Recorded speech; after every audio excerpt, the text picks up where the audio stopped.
So, hi Swagatika, this is Vishwatma from Elite First. So, before I start the session regarding the preparation strategy, everyone out here would be glad if you can give an introduction of yours. Okay. Hello everyone. My name is Swagatika Behera. I am currently pursuing my BTech final year from NIT Raulkela, and I got recently placed in Oracle India Private Limited. Yeah, I shifted my focus from electrical as I believe that the electrical is not my cup of tea. Okay. Okay, since definitely you have said that electrical is not your cup of tea, then your preparation strategy must have been obviously different than the typical electrical way. So, if you can give an idea like how did you prepare for basically the software roles and specifically for Oracle? So, you can give us an idea about that. Okay. Let me tell something about Oracle. The Oracle visited our campus for two roles actually. One was server technology and another was software developer.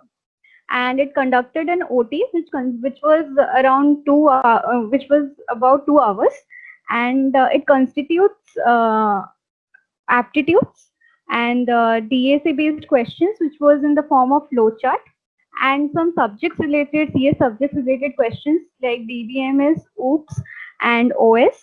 And there was another section which was software engineering aptitude, which comprises of less questions actually. And yeah, so regarding my preparation strategy, yeah, I started my preparation in third year, which was a little late, but still I had that motivation that I can do it. First I brushed up my skills which I had of C and C++ and also Python. After that, I learned data structures and algorithms simultaneously. Along with data structures and algorithms, I also learned about the machine learning and deep learning because it was like I had interest in it. So I love to learn it. So I continued with it. Then after during just before the lockdown, what happened just before the lockdown, everyone suggested me to start competitive programming, like my seniors and my batchmates, because they thought that the competitive programming is like something that will brush up your skills regarding your data structures and algorithms, and also the C++ concepts. So after the lockdown begins, I started my preparation of competitive programming with GFG platform, that is Geeks for Gigs. And in that Geeks for Gigs, there was you had to choose you had to choose the topics according to your choice, and according to that topic you can choose the level also. Like there were three levels: basic level, like medium, easy level, and medium level. So what I did was I chose a topic which I had learned earlier in my third year preparations. Then what I did some questions from basics, and then when I thought that yeah, I can do the basic questions of suppose array, then I shifted to easy questions. Then accordingly, I shifted to higher level questions. And after having the grasp on one topic, I shifted to another topic. So this actually helped me a lot to improvise my skills and to know to learn a lot of things. And what I think was good was I was very consistent about my work. Like I initially it was little difficult to solve many problems. Even I was not very good at solving, but yeah, I initially took 3 to 4 problems would also surprise me. Yeah, I had done a lot of work, but after that, gradually I shifted doing many problems per day, around 8 to 10, and I was happy with that. That I improved a lot because there was also difficulty level was also increasing, and also the topic levels was also increasing. Yeah. And along with that, I've also focused on the machine learning and deep learning projects which I was doing, because that was actually the that also helped my knowledge about those techniques which I used. And then After that, I prepared for the aptitude portion when there was a call that, from our placement committee that be ready for the placements because companies are going to come. So I started preparing for aptitude. Well, I think I started preparing for aptitude very late, but you should also, but everyone should prepare it earlier because it is very important. Most of the OTs are not clear because of this aptitude, and everyone takes it very lightly that yeah, aptitude hi to hai, like we can do it. But it is not that. You have to practice a lot because you are competing with the students who are very good at aptitude. So it is very important that you practice it.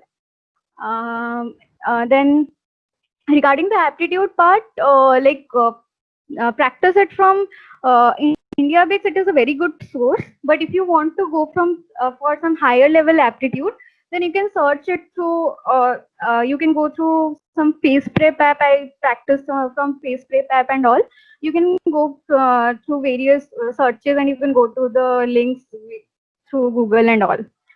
And I think I hope I'm clear. Yeah.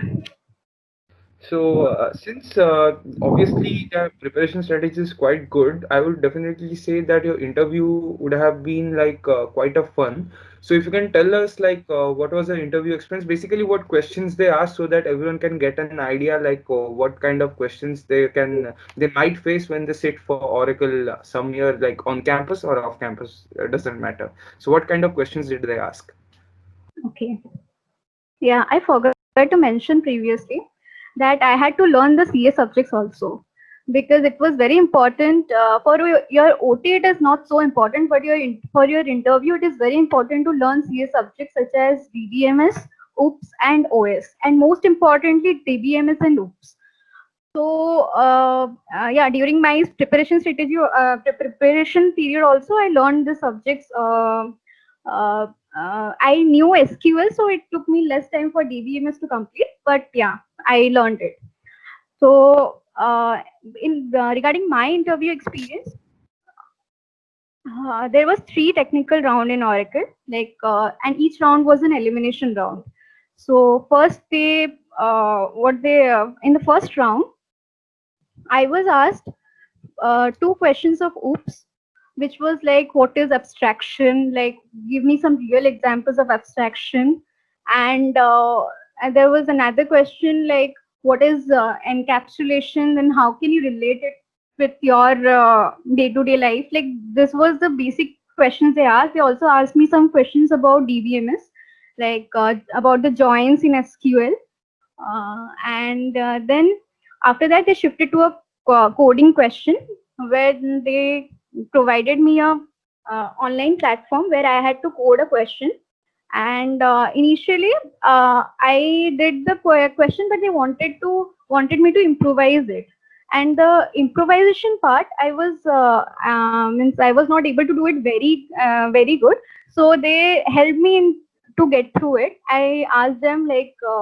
I was not very rigid to my point. I humbly asked them that what should I proceed further because I'm stuck here. You can actually ask them, and it is very good actually. It is very good to make the interviewer involved with yourself because that makes them feel like yeah, you are doing and you are involved in your thing.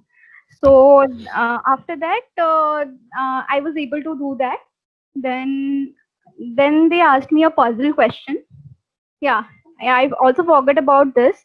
Like you have to. I had also prepared puzzles from Geeks for Geeks earlier, and it is very important to practice puzzles also because you don't know, you never know. Any interviewer can ask you about puzzles and all. So yeah, they asked me a puzzle, which as far as I remember, it was like there was 3 apple oranges or something like that. So yeah, it was like let me tell you about the experience. Like when they asked me about the puzzle, I was like I asked him certain questions. Like I made the puzzle question clarified more clearly. Then I think that was a very good point because you have to be very clear about your question and you should not be afraid of asking question to the interviewer. Then after that, I approached it. I think I approached it correctly. So the interviewer was happy, and he said me that we will meet you in the next interview. Then I was put into a waiting room. I waited for 2 hours long, and then I was called for the second interview. The second interview was very good actually, because uh, they asked me about my projects and all, and they asked me the applications of machine learning in the real world.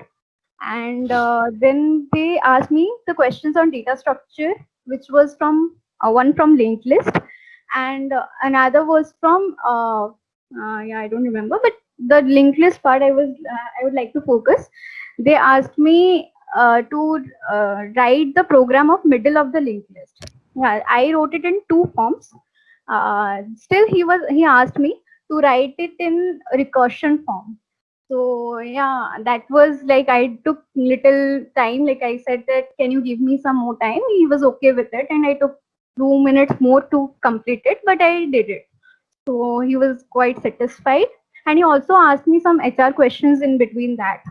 Like in the first round, also they asked me some HR questions, and also like the normal HR questions to go through your CV and all. That questions were also asked during these interviews.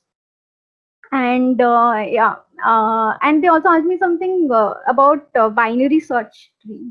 Yeah, and after that, again I was sent to a lobby, and I was I waited there for around 15 minutes. Then they called me for the third round, and in the third round they asked me about like, the third round was quite obsolete for me, because they asked me something about uh, very realistic questions. Like, you can say, he asked me, one of them was, he asked me, like, suppose there is a problem in, someone came to you and he said that there was some problem in the Facebook. Then how can you just go through it, and how can you see where the problem is, and how can you deal with it? So it was completely based on me how to answer it. Well, I tried. To be very honest, I said them that I said them my approach, and he was like, "Yeah, this was right, but they needed something more to it." So, and I was also like, "Okay, sir, I don't have much idea about it, but yeah, I am of course trying." So this was very convincing to them. Like, they saw that, yeah, this candidate is actually trying to do something in spite of not knowing something. So that was quite helpful. And yeah, they asked me my strengths and weaknesses. And after that, the interview was over, and I think the total interview process was over. There was no specific HR round for it. All were like techno HR rounds.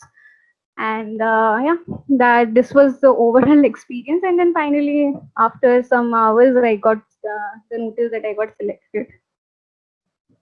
Okay, so since you said that it was a quite an insight of your interview experience, so since you are placed in a software company and belonging to a branch which has no such relation to the modern day computer science at least, so did you have any internship or like projects which are focusing on CS subjects?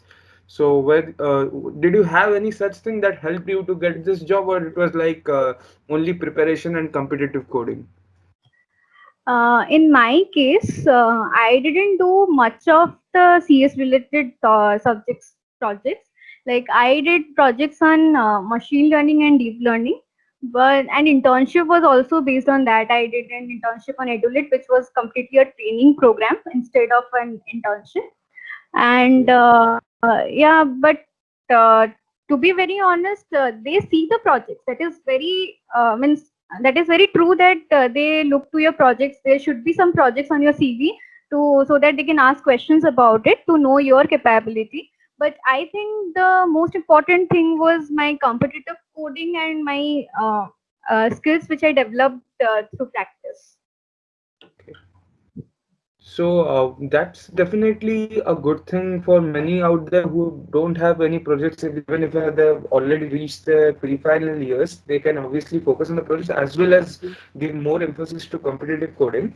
But Yes. also, I would like to have you say some important suggestions or like interview cracky tricks for the guys out there, or who those who want to get a job in the FANG, or basically the top-notch cloud-based companies or software-based companies. So any suggestion tips, and we will definitely end it here. But I definitely need some few points of suggestions from you. Okay, sure. To be very specific, I would like to suggest that start the preparation earlier because it is very important. Like if you're really focused or if you're really deciding to shift from your core branch or if you are also belonging to CS branch, so it is very important that you start preparing earlier. And and next thing is do competitive programming, do as much as possible because it will really enhance your skills. And regarding the projects, if you are starting earlier in the second year, then the third year the projects will be really helpful to you. You can just start your projects. You can do some side. If you are doing a great project, then it is very great thing, and you can definitely improve your skills in that too. But yeah, this should be my suggestions. And most importantly, if you are in the pre-final, sorry, if you are in the final year, then please check your CV properly, update your CV properly, and write whatever you know and whatever you have done. Because if they ask you questions which are there in your CV and you're not able to answer, that is really going to be very bad in front of them. So be specific to what you're doing and be confident. Be clear about what you know, and then you will definitely able to crack it, and you will definitely go to a good company. Definitely. That's Okay. it. Yeah. So, thanks Swagatika for that insight, and this session is going to help a lot out there who was like confused where to go and what not to do. So, thanks a lot for having giving us this time, and I will be ending this session here. Please